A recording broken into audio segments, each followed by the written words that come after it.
할렐루야. 그리스도를 날마다 누리는 예배 드리기 원합니다. 오늘 10월 9일 오늘 말씀 보도록 하겠습니다. 오늘 말씀 제목은 하나님이 주신 권세를 가진 그리고 그 권세를 가지고 그 권세를 전달하는 사람입니다.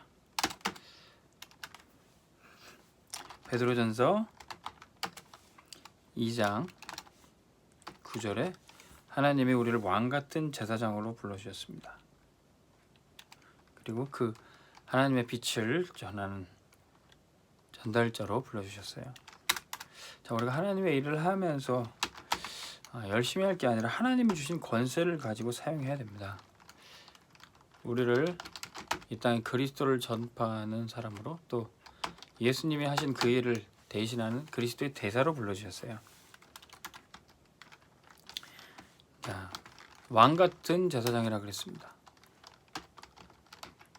그리스도 기름 부음 받은 자, 그리스도의 삼중직을 하나님 우리에게도 맡겨주신 거예요. 예수님이 세상을 구원하신 이 세 가지 역할을 우리가 복음으로 이 세 가지 역할을 대신 감당하는 겁니다. 그래서 그리스도의 대사이죠. 자, 왕이 가진 권세가 뭡니까? 다윗 왕이 골리앗을 꺾어 이겨버렸듯이 골리앗의 머리를 쳐버렸던 것처럼 하나님이 우리에게 왕의 권세, 사단의 권세를 꺾어버리는, 사단의 머리통을 박살내는 그런 권세를 주셨습니다. 그래서 하나님의 백성을 구원하고 백성들을 평화롭게 살게 하는, 자, 이게 왕이 가진 권세죠. 제사장은 어떤 권세가 있습니까? 죄를 사하는 권세. 제사장은 하나님 앞에 피 제물을 가지고 가서 죄의 문제를 해결했습니다. 예수님이 우리에게 이 죄를 용서하는 권세도 주셨어요. 너희가 누구의 죄든지 용서하면 사함을 받을 것이야. 너희가 누구의 죄든지 그대로 두면 그 죄가 있을 것이다. 너희는 서로 죄를 고백하고 용서하라. 자, 예수님은 십자가의 보혈로 우리의 모든 죄를 용서하시는데 우리가 용서 못하니까 저 형제의 죄가 그대로 있고 저 자매를 계속 미워하니까 죄가 그대로 있어요. 자, 그런데 그리스도가 이미 십자가에서 끝낸 그 죄의 문제를 우리가 확인하고 이제 내가 저 형제를 용서합니다. 내 저 자매를 이제 사랑합니다. 그때 이 죄가 완전히 끊어져지는 거죠. 그래서 누구든지 우리 교회 공동체 안에 있을 때 서로 자신의 죄를 자백하고 해결하라고 하셨습니다. 자, 그리고 선지자는 하나님의 말씀을 전할 수 있는 권세예요.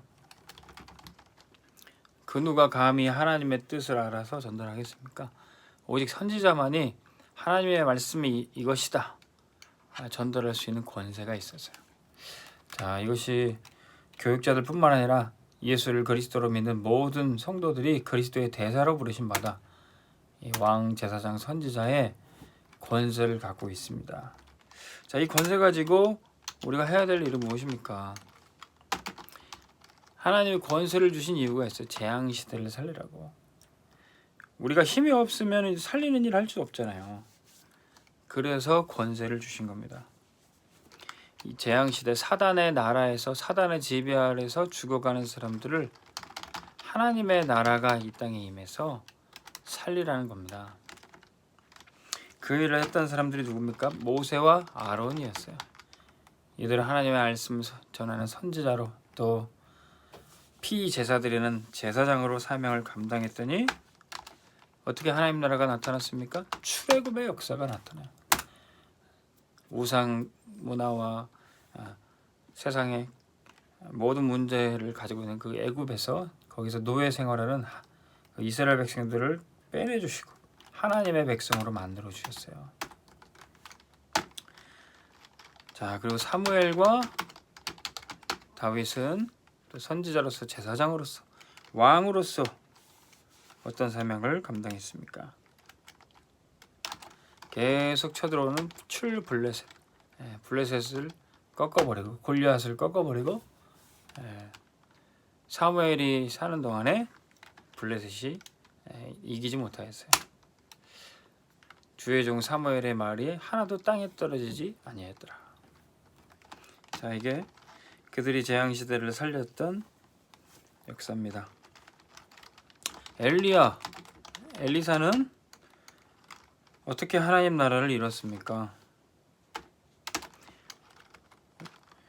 자, 우상 시대를 출아람으로 살려냈던 거야.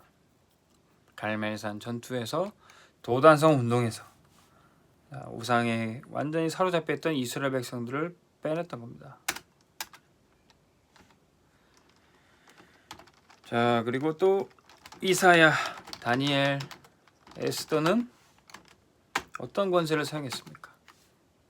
하나님의 선지자로 또 하나님의 왕 같은 제사장으로 어떤 일을 했죠? 바벨론의 포로가 됐던 그들을 출바벨론했던 것이죠.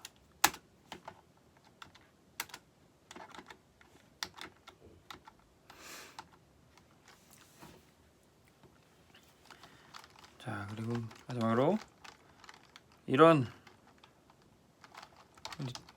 역사를 통해서 초대교회와 우리 전도자들을 통해서 하나님은 뭐라고 말씀하십니까? 너희는 세상의 빛이다. 마태복음 5장 13절에서 16절에 제자들에게 너희가 세상의 빛이다. 예수님이 세상의 빛인데 제자들에게 우리들에게 너희가 세상의 빛이다 그랬습니다. 왜 그랬습니까? 예수 그리스도를 영접했더니 요모 1장 12절 그 빛이 생명으로 오셨고 그 생명을 예수 그리스도를 영접하는 자, 그 이름을 믿는 자들에게 하나님의 자녀가 되는 권세를 주셨을 뿐만 아니라 너희가 그 세상의 빛이다. 빛을 모시는 우리가 바로 세상의 빛이라는 거죠.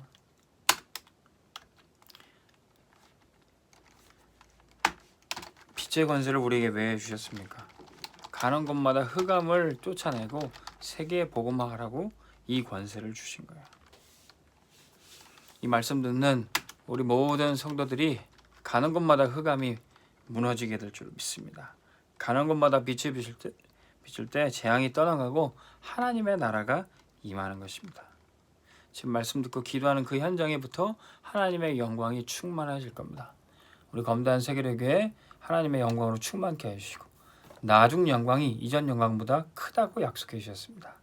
여러분들의 가정과 여러분들의 직장에서 언약 붙잡고 기도할 때 거기에 지교회가 세워지고 하나님이 그 영광으로 충만하게 더하실 겁니다. 시간이 지날수록 거기에 하나님의 영광이 커져 나중 영광이 더 커질 것입니다.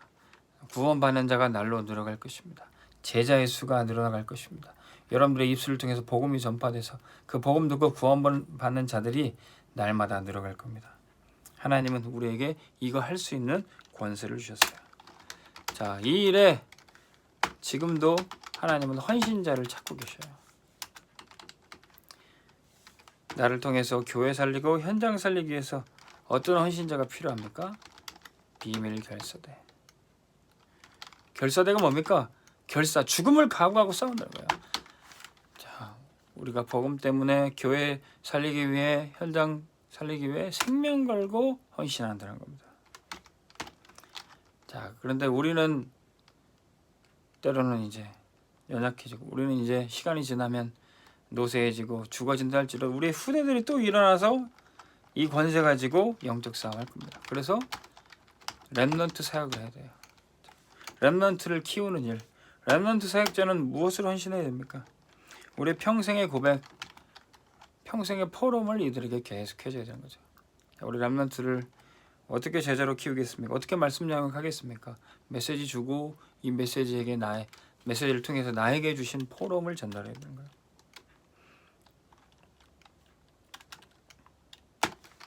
세 번째는 진짜 시대가 지나도 사람은 사라져도 건물이 남아서 작품으로 남아서 전도와 선교를 할 겁니다. 성전 건축에 헌신하는 홀리메이슨. 성전 건축과 봉헌 위에 우리 재산까지도 바치는 그런 헌신자를 하나님은 찾고 계신 거죠. 자, 이것은 우리가 마지못해 하는 것이 아니라 이미 할 수 있는 권세를 다 주셨어요. 우리의 생명도 가장 귀한 것 위에 우리의 입술의 고백도 우리의 모든 시간과 물질도 가장 귀한 것 위에 우리가 쓸 수 있는 권세를 가지고 있어요. 우리가 쓸 수 없다면은 우리가 무슨 가진 자이겠습니까? 우리는 권세를 가졌기 때문에 내가 쓸 수도 있고 아낄 수도 있어요.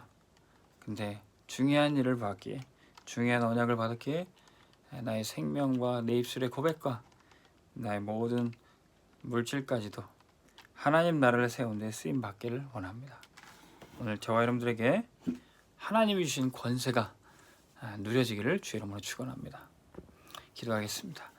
하나님 아버지, 우리에게 하나님 나라 위에 일할 수 있도록 권세 주시니 감사합니다. 왕의 권세 가지고, 사단의 권세를 꺾어버리고, 제사장의 권세 가지고 우리 형제와 우리 모든 자매의 죄를 용서하고 사랑하게 하여 주옵소서. 우리 선지자의 권세 가지고 우리에게 주신 정확한 복음과 말씀을 현장에 전파하게 하여 주옵소서. 나를 통해서 이 재앙 시대가 살려지게 도와주시고 하나님의 나라가 임하게 도와 주옵소서. 지금도 교회 위에 비밀 결사대 렘넌트 사역자 홀리메이슨을 주께서 부르고 계시는 줄 믿습니다. 이 말씀 듣는 모든 주의 백성들이 그 축복을 누리게 하여 주옵소서. 예수 그리스도의 이름으로 기도하옵나이다. 아멘. 오늘 하루도 승리하시기 바랍니다.